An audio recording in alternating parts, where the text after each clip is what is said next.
Okay, so I worked on the bow a little bit more, scraped down the thickness is kind of thinner, and the bow is near floor tiller. You can see it's bending fairly well.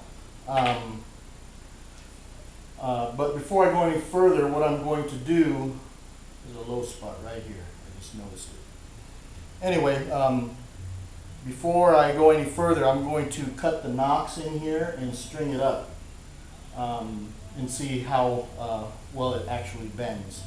And then I'm going to work out any stiff spots or any hinges that might be present in the bow. I usually don't cut the nocks or string it up until after I've sinewed it, but since I've been having a hard time with these short bows lately, I figure I'm going to tiller this one out at least halfway, and then I'm going to sinew back the bow. And then I'm going to put, before I sinew it though, I'm going to put reflex in the limbs. Okay, so I'm going to do that right now.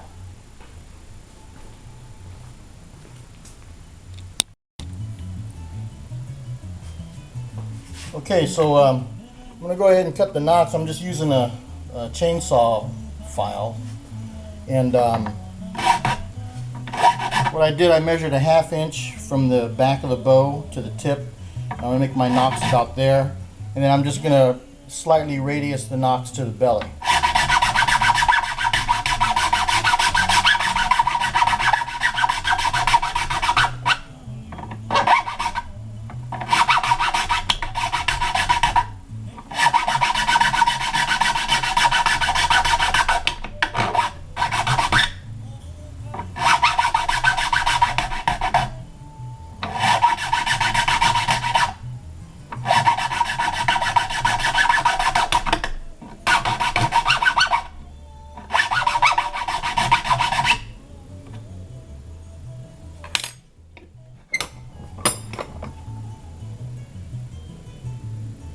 Okay, so there you go. There's a nocks I just cut in.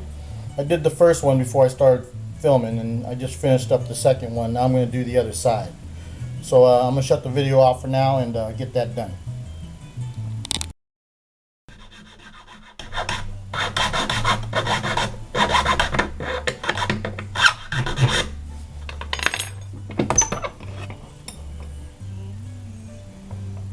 Okay, so I got the other end done, so I've got both nocks cut out. Now I'm gonna just put the long string on here and just see how it bends, look for any stiff or hinge spots on the limbs. Okay, so I got the bow strung up with the long string right now, getting ready to tiller it, and you can see that this limb here is bending a lot more than that limb, but the bow is still kind of stiff, so I got a little bit more scraping to do before I can you know, get it to full brace height.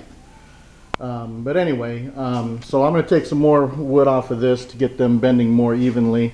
There's a little bit of stiff spot right here.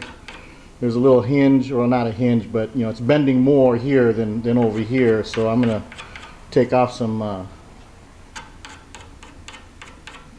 wood over here.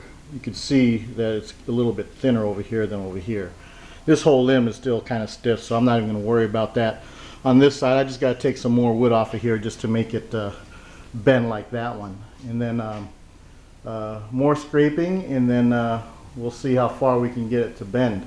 After I get it bending a little bit more and take care of those stiff spots and everything, then I'm going to reflex the tips. I usually don't put the nocks in either until after I've reflexed it, because the nocks can you know, break off while you have it in the form.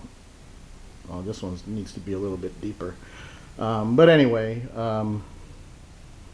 we'll just see how it goes, and we'll get back to you guys later. One thing I like to do is when I have it up on the tillering tree, I like to mark the limbs right and left. That way when I'm looking at something and I you know, find an error or a mistake somewhere, I know which side of the limb I'm working on. And especially if I've got marks on both sides, It just helps me remember which limb I'm supposed to be working on at any one time, because I've been known to forget that every once in a while.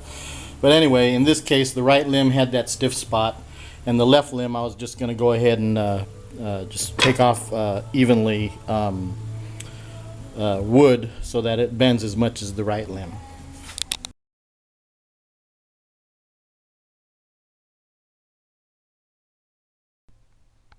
Okay, so I have the shorter string on here, and I worked that left limb down to where it looks like it's reasonably level with the right limb. Anyway, the way I measure it is I put a level on the top here. I put a level on the top. Yeah. And I have my stick that I put on the floor. The floor is pretty level, and I just measure with my finger at the tip of the limb. Then I come to the other side, measure the same way, and they're just about even. I did not observe any stiff spots or hinges so far. So it looks like the bow is bending, at least at this point, pretty symmetrically. So there you go. Right now it's pulling 50 pounds at 15 inches, and I'm going to try to get 24 inches out of this bow. So I got a lot of work left to do. All right, so back to the workbench and start removing more wood.